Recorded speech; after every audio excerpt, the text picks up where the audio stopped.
Hey everybody, Jacob the Animation Critic here.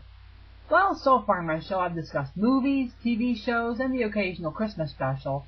But today, we're going to take a break from the world of professional animation and dive into the realm of fan work.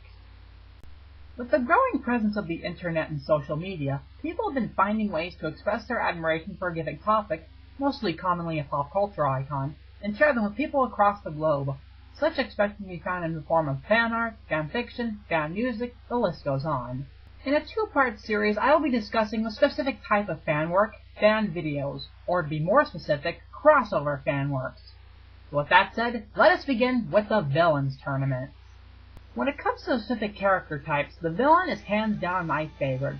Villains are everything we love to hate. They're mean, ruthless, sympathetic, funny, and they come in all sorts of different varieties. And apparently, I'm not the only one who thinks this, as evidenced by the Villains Tournament, a collection of web series that all share a basic premise: villains fighting other villains for world domination. Simple as they sound, the actual series are much more energizing and exciting. But before we discuss why, let's travel back into time and discuss their origin. The legacy of the Villains Tournaments began on September 11, 2010. Oh hi, Horton!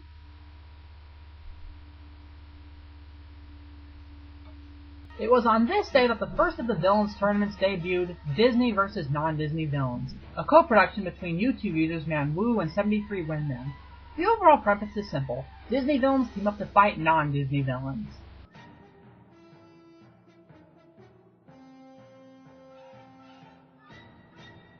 Not made by Disney itself.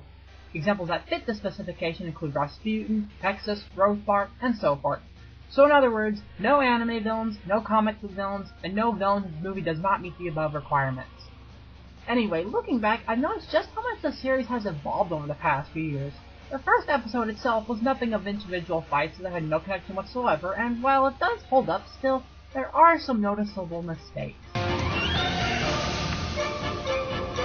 However, as the series progressed, it also got much better. Editing has drastically improved over the course, and as main storyline developed, fights became more meaningful and exciting, ultimately building up to a climax of epic proportions, consisting of giant monsters, battle royales, and more death than a train wreck on a boat. Oh, and did I mention the kick-ass music that went along with it? Here they will remain, mighty, immortal, warriors, Rhapsody! The series proved to be so popular that a second season was announced at the end of the first season, only that this time around, instead of being restricted to only movie villains, characters from TV shows also got in the action, introducing the likes of Xanatos, the Fire Nation, and Cobra to the world of the tournament. In addition, a third season is also on the way, expected to be premiere sometime after the current season finishes up. Much like how Season 1 got better over time, Season 2 completely shattered expectations, presenting us with longer rounds, more battle royale, and they even managed to cross dimensions, resulting in a storyline set in a live-action realm. It's pretty standalone for the most part, but every now and then characters from the animated realm would teleport to the live-action realm, as well as vice versa. Or, as the series likes to call it, I'm sure you're into reaching new levels of consciousness. Another thing I enjoy about this series is how it introduced me to some of the world's most obscure animated villains. Don't get me wrong, we still have all the favorites like Maleficent, Jafar, Hades, and so forth, but at the same time, characters who I have never even heard of before are now some of my favorites thanks to the series, with Moth being the most notable. Fitting considering he proves to be one of the major players in the entire series. Oh, and in case you're wondering what movie he comes from, don't worry, we'll get to that eventually. Just not right now. Now, one thing I should probably bring up is that as great as this series is, it can be a little upsetting at times. Why? Well, mainly because many of the fan favorites don't exactly live to see the end. Take the conflict between Frollo and Ruber, for example. As much as we all wanted Frollo to kick Ruber's ass, we unfortunately got to see the exact opposite happen. And there's a lot of times when the same thing happens to other well-liked characters. That's not to say the creators made bad decisions, in fact, most of the time they do so and improve the story. Really, it's basically what happens when a beloved TV character gets the boot. We're sad to see them leave, but hopefully it's for the better. Now I know what you're thinking. How come I've only talked about one series when I've said that there's clearly more than that? Well, there are two reasons. First of all, I've only seen bits and pieces of most of the other tournaments, which include, but are not limited to, a tournament between Disney villains only, Disney and Marvel villains, DC and Marvel Comics, etc.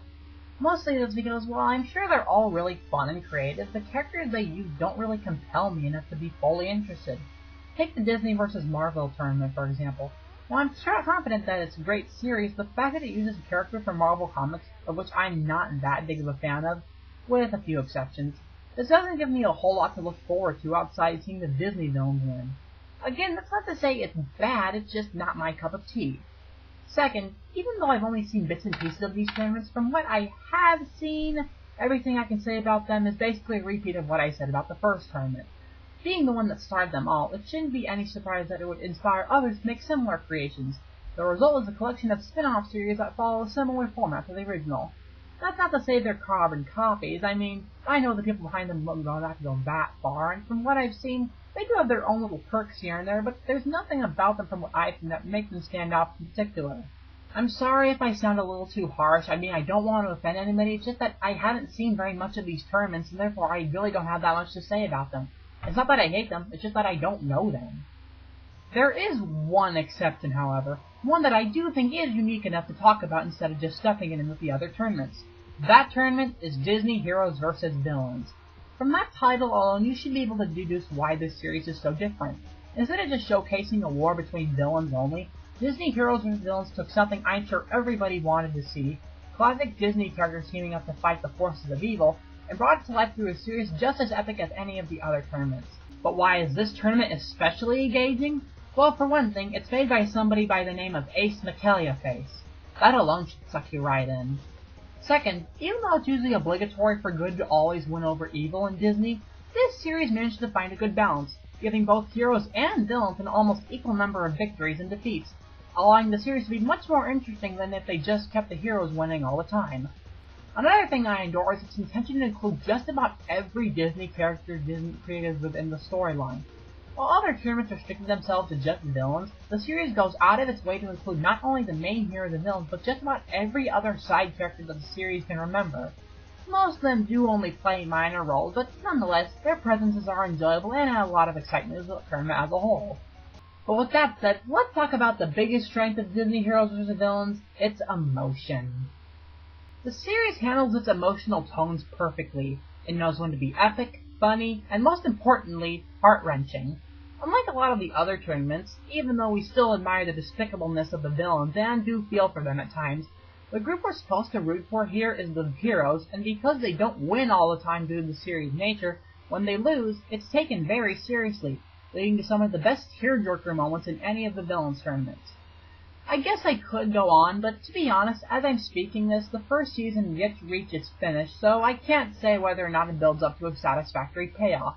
But from what I have seen, it intends to do just that, and it already has some shit gets real moments, so I'm positive that the finale will be one to remember. Nevertheless, Disney Heroes vs. Villains is a fantastic series that takes something I've been waiting to see forever and turns it into a saga of epic proportions.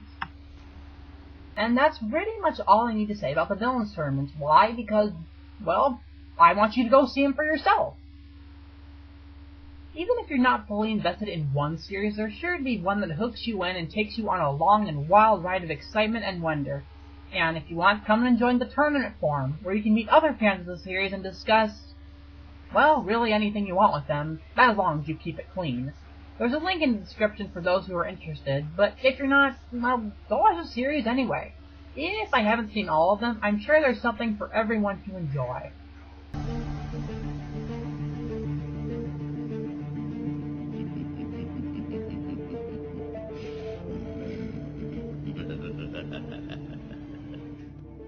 And that concludes part 1 of my look at fan work. Come back next time as we discuss a fan video series that's not as strong. What is it? Well, you're just gonna have to wait and see. Until then, this is Jacob the Animation Critic signing out.